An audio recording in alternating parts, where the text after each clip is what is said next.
My name is Zumadud, and I'm going to be doing a tribute speech about my mother, Tanzir Ahmed. It's going to be going over retirement and some new chapters in life. As short as life can be, sometimes we forget to think about just how long it actually is. See, I'm only 16 years old, but it feels like I've been here for much, much longer.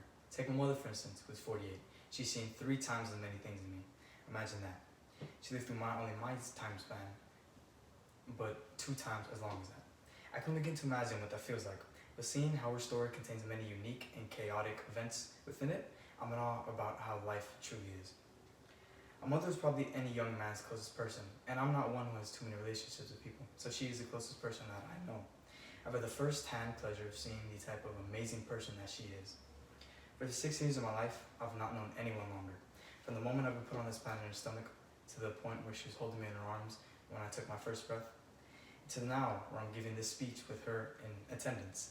There's been no one there for me as much as her. It's just like she's been my own shadow. In fact, just like my shadow, she's been there even when I didn't know. I'll give a small biography of her life and tell the events that brought her to where she is today, specifically her aspiration for education and learning. I'll detail the misfortune and the setbacks she's faced, and the fight she's put up with, but I'll end it off on a bright note about what the future may look like for her. She's worked hard from the moment she stepped into adulthood. It was a never-ending and relentless struggle to be the best person that she could be for herself and for her family. It started off with becoming a mother.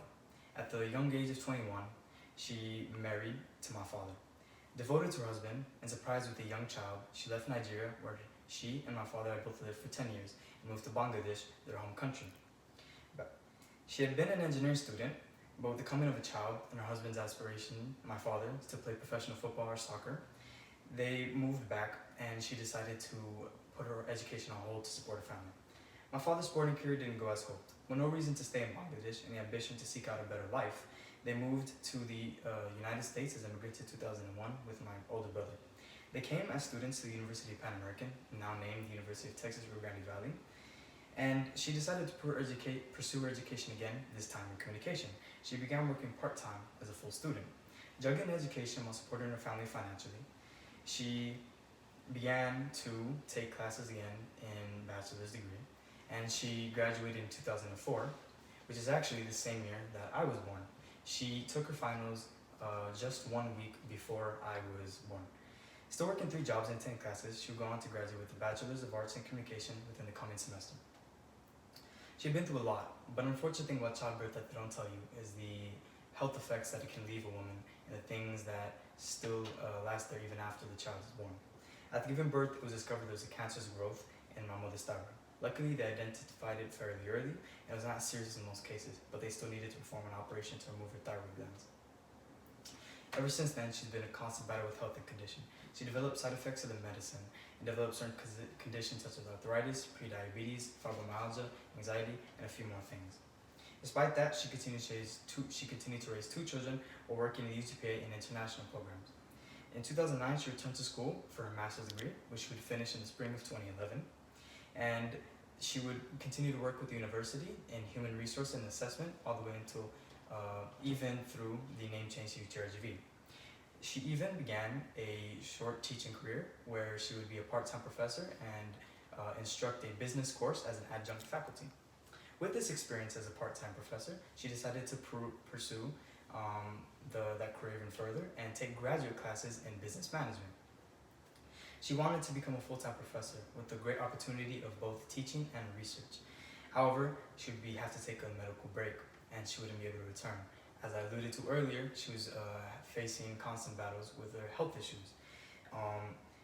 She was forced to finally concede to them. Her health had been up and down, but since then, she's had 2 surgeries and she's been out of work since she dropped the graduate classes.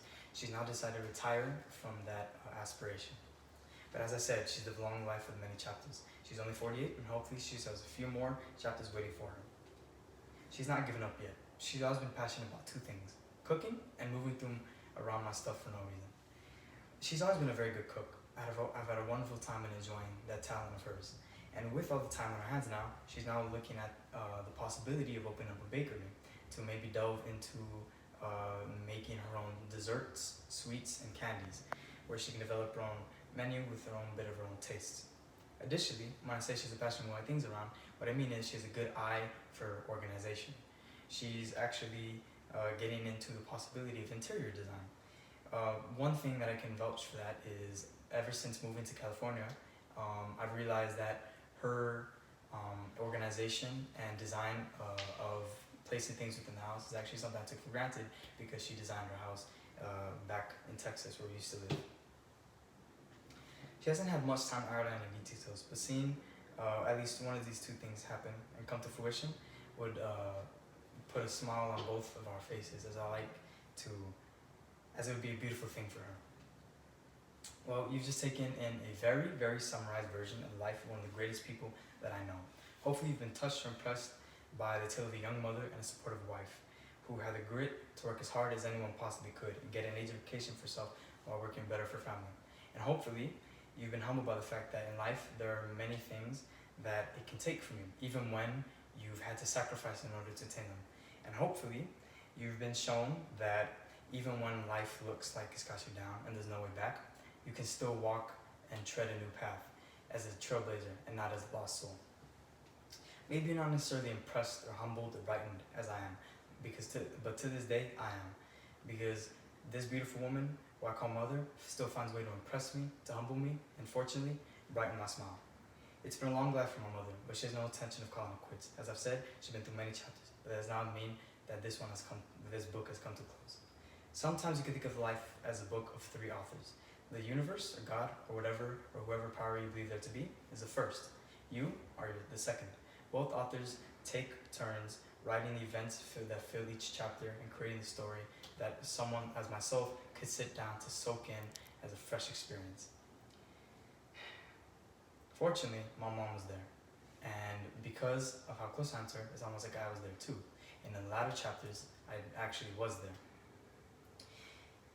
Now, I wish to be there for the chapters yet written, but not as a character in the story, but as someone who can pick up the pen from time to time and give her inspiration as another hand. Because when I open the book to my life, I realize she's the third author who's been beside me all along.